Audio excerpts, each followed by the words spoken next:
मैं अब उनसे कहना चाहता हूं, अगर इतने ही बड़े जवां मर्द हो तो साध्वी रितंबरा के पास जाओ, उनके ऊपर हाथ छोड़ के दिखाओ, उनके गले में जूती का हार डाल के होर्डिंग बनाकर दिखाओ। अखिलेश यादव, डिंपल यादव को शर्म आनी चाहिए कि ऐसे कार्यकर्ताओं को आपने पार्टी में रखा हुआ है।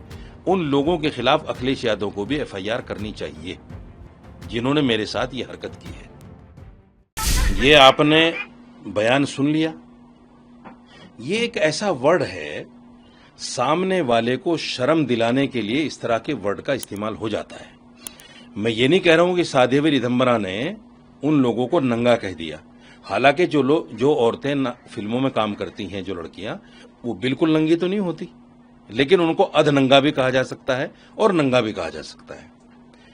सवाल मेरा ये है समाजवादी के उन गुंडों की तरफ कि आपने सेम बयान, जो बयान मैंने दिया कि डिंपल यादव, मैंने तो हालांकि इस्लामिक तथ्यों को सामने रखते हुए कहा था, इस्लाम में औरत का पूरा शरीर सत्र औरत कहलाता है और मर्द का नाफ से लेकर घुटनों तक सतर कहलाता है। इस हिस्से का देखना और दिखाना इस्लाम में हराम है, और अगर मस्जिद में कोई आदमी इस हिस्से को देख ले नमाज पढ़ता हुआ, नमाज खत्म हो जाती है, उसकी नमाज टूट जाती है, और जो नमाज इस हालत में पढ़ रहा है उसकी नमाज भी नहीं होती। ये इस्लामिक सिद्धांत है।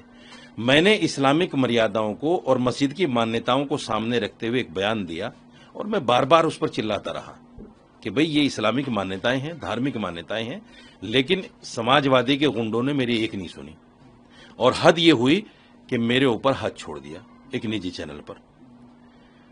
मैं अब उनसे कहना चाहता हूं, अगर इतने ही बड़े जवां मर्द हो तो साध्वी रितंबरा के पास जाओ, उनके ऊपर हाथ छोड़ के दिखाओ, उनके गले में जूती का हार डाल के होर्डिंग बनाकर दिखाओ, उनके खिलाफ एफआईआर करके दिखाओ। अगर आपने कर दिया तो मैं समझ जाऊंगा कि आप महिलाओं के रक्षक हैं, और अगर आप नहीं कर पाए तो आप गुंडे हैं। आपके खिलाफ कड़ी से कड़ी कार्रवाई होनी चाहिए, और अखिलेश यादव, डिंपल यादव को शर्म आनी चाहिए कि ऐसे कार्यकर्ताओं को आपने पार्टी में रखा हुआ है। उन लोगों के खिलाफ अखिलेश यादव को भी एफआईआर करनी चाहिए जिन्होंने मेरे साथ ये हरकत की है। मेरा सवाल इसमें यही था कि आप उनके द्वारा एफआईआर की जरूर बात करें, क्या आपकी तरफ से कोई कार्रवाई चल रही है? चैनल के खिलाफ भी एफआईआर हो गई है और उनके खिलाफ भी एफआईआर हो गई है। गिरफ्तारी की बात कर रहे हैं पुलिस वाले, देखते हैं क्या होता है। अखिलेश यादव से भी हालांकि पूछा गया था, तो उन्होंने ये कहा कि हिंसा को समर्थन वो नहीं करते हैं। उनसे सवाल, हिंसा का आप समर्थन नहीं करते, लेकिन हिंसक आपकी पार्टी में है, उनको आपने गले लगाया हुआ है। ये तो बहुत बड़ी बात है ना।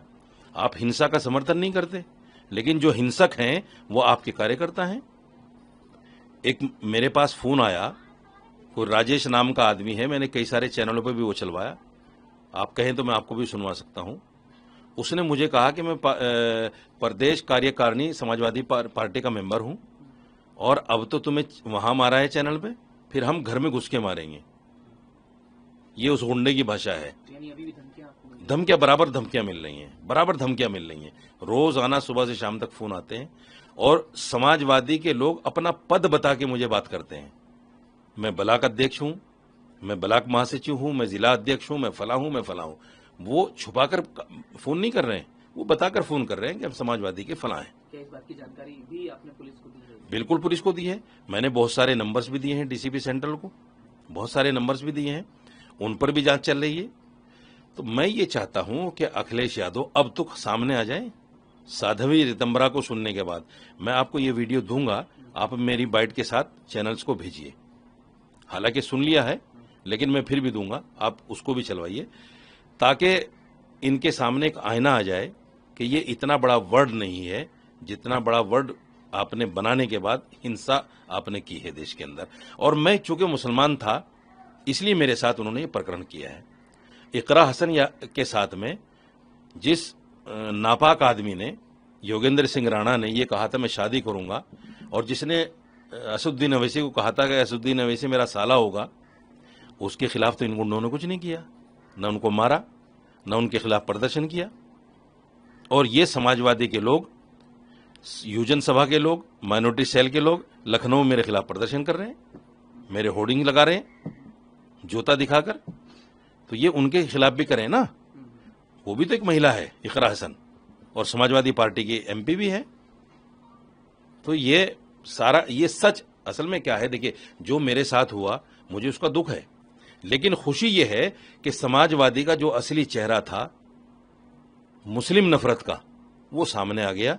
ये मेरे मुसलमान भाइयों को समझना चाहिए कि हम कैसी पार्टी को वोट कर रहे हैं। जी, मालेगांव मामले में आपकी प्रतिक्रिया चाहेंगे। आपने देखा है कि उसमें एक फैसला भी आया है जिसके बाद प्रतिक्रियाएं आ रही हैं। इसमें एक बात ये सामने आई है कि एक गवाह है जिन्होंने कहा है कि एटीएस ने प्रताड़ित किया था और योगी आदित्यनाथ और आरएसएस के नेताओं का नाम लेने के लिए भी उन्हें मजबूर किया गया था। जैसा कि आप जानते हैं कि एक अधिकारी ने भी कहा कि आरएसएस प्रमुख की गिरफ्तारी के लिए उन पर प्रेशर बनाया गया था। और साथ साथ ये भी मैं आपको बता दूं कि प्रज्ञा ठाकुर का भी इसमें बयान आया है। उनका कहना है कि ये राष्ट्र की जीत है जो उनको तमाम बरी किया गया है। पूरे मसले पर आप क्या कहेंगे? देखिए, आपको याद होगा अभी 2-4 दिन पहले मुंबई लोकल ट्रेन हादसे के जो आरोपी थे 12 लोग, जिनमें से 7 लोगों को मौत की सजा हो चुकी थी, उनको मुंबई हाई कोर्ट ने बरी किया है।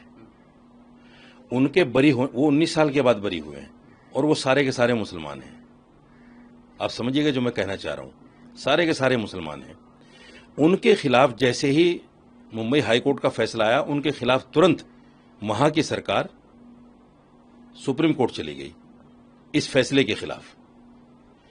अब मैं पूछना चाहता हूं सरकार से, महाराष्ट्र सरकार से, भारतीय जनता पार्टी की सरकार है, मैं उनसे पूछना चाहता हूं, अभी जो ये फैसला आया है इन हिंदूवादी लोगों के खिलाफ फेवर में और इनको बरी किया गया है, क्या सरकार इनके खिलाफ भी सुप्रीम कोर्ट जाएगी? क्योंकि मुंबई लोकल ट्रेन हादसा और ये हादसा है तो आतंकवादी हमला। वो भी मुजरिम थे, ये भी मुजरिम थे, उनको भी बरी किया, इनको भी बरी किया। जब आप उनके खिलाफ चले गए क्योंकि वो मुसलमान थे, तो क्या आप इन हिंदूवादी लोगों के खिलाफ भी जाएंगे सुप्रीम कोर्ट? ये एक बहुत बड़ा सवाल है देश के सामने। इससे ये पता चलेगा कि मुसलमान होने की सजा कहां तक और कब तक किसको मिल सकती है। सवाल जो आईपीएस का आपने बोला, रिटायर्ड आईपीएस का, असल में क्या होता है कि जब आदमी कुर्सी पे होता है, जब तो इन चीजों को बताता नहीं है, फिर माइलेज लेने के लिए इस तरह की बातें करता है रिटायरमेंट के बाद। आपने सुप्रीम कोर्ट के बहुत सारे जजों को देखा होगा बाद में टिप्पणी करते हुए कि साहब, कुछ लोग तो बाबरी मस्जिद के बारे में बात कर रहे हैं। आप क्या ऐसा हो जाता अगर होता तो, और ये सब कुछ गलत हुआ है? अरे भाई, जब आप पद पे होते हैं, कार्यभार आपके पास होता है, उस वक्त आप ये बातें क्यों नहीं करते? उस वक्त कौन सी मजबूरी होती है आपकी? जो सच आज उगल रहे हो आप, वो सच आपको कुर्सी पे बैठते हुए तो उगलना चाहिए। इसी को तो सच्चाई कहते हैं। आज तो कहीं ना कहीं माइलेज लेने के लिए कहीं ना कहीं आपको सरकार एडजस्ट कर ले, इस तरह की बातें आप कर रहे हो दूसरी सरकार के ऊपर आरोप लगाकर। आपको उसी वक्त कलम फेंक देना चाहिए था। मैं नहीं करूंगा जी, आपकी बात को मैं नहीं मानूंगा, भले आप सरकार में हैं। उस वक्त तो आपकी हिम्मत थी नहीं। आज आप रिटायर हो गए, अब जो मौजूदा सरकार है उनके लोगों का नाम लेकर, उनका सहारा लेकर, उनको सीढ़ी बनाकर आप कुछ ना कुछ हासिल करना चाह रहे हो, इसके अलावा कुछ भी नहीं।